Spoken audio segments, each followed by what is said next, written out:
Um, Good morning, Boracay. Hindi ko alam kung saan ako mag-start. Pero gusto ko lang pong i-reveal yung pinaka-worst experience ko dito sa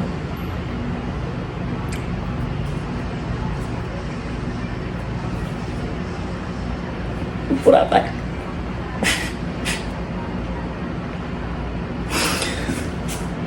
Nangyari po siya kahapon. It's actually my first time sa Boracay. Very excited yung feeling ko. I mean,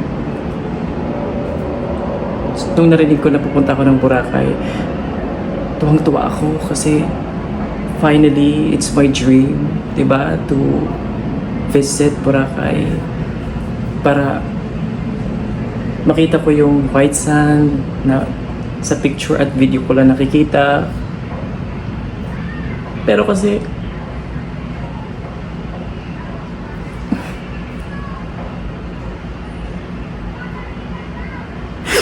hindi ko natanggap yung masaklap na nangyari sa akin kahapon. So ang kwento ay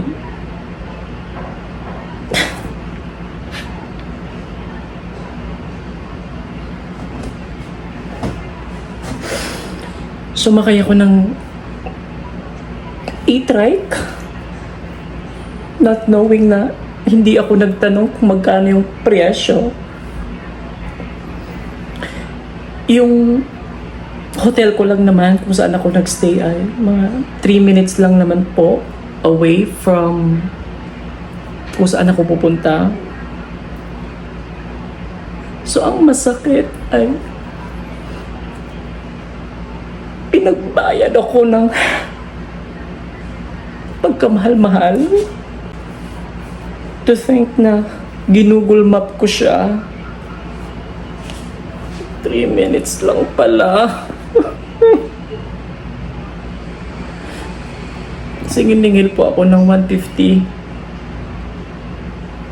Kasi syempre hindi ko naman po alam kung saan ako pupunta kaya nag-e-trike na lang po ako. So hindi po ako nagtanong.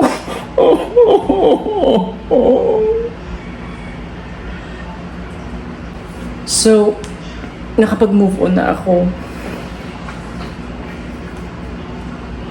Pumunta na naman ako sa beachfront para maghanap ng makakain. Maraming nag-aalo, paluto dito, paluto doon, paluto dyan. Siyempre, gutom ako. Kailangan ko ng makakain. Pumunta ako doon sa paluto na sinasabi nung nag-alok sa akin sa beachfront. Hindi na naman ako nagtanong. Nag-order ako ng lobster, crabs, shrimps, rice. Masarap. Na-enjoy ko. Busog ako. Kinain ko siya. Sarap na sarap ako. Uminom pa nga ako ng soft drinks kasi na-enjoy ko talaga yung food. Naubos ko siya, guys. Pero nung bayaran na,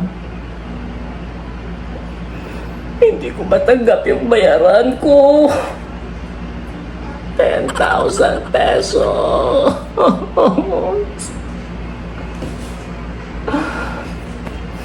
Ako lang naman mag-isa kumain. Ako lang naman yung umubos ng food. Ang konti lang yung kinain kong lobster pero tagbayad pa rin ako ng 10,000. Kasi nga, hindi na naman ako nagtanong. Hindi ko matanggap yung mga nangyayari sa akin dito. Gusto kong pong manawagan sa kinauukulan na baka naman po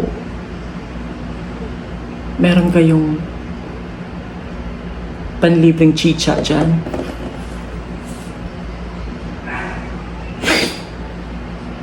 hirap na po ako.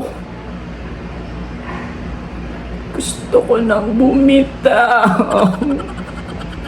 Pero ayaw pa ng puso. Kanta ba yun? Ayaw ko na magtiwala. Kasi ang sakit, masaktan.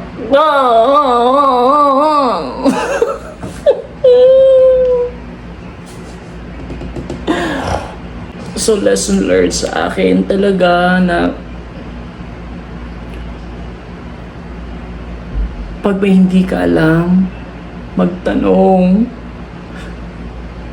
Sabi nga sa Right Med, huwag mahihiyang magtanong.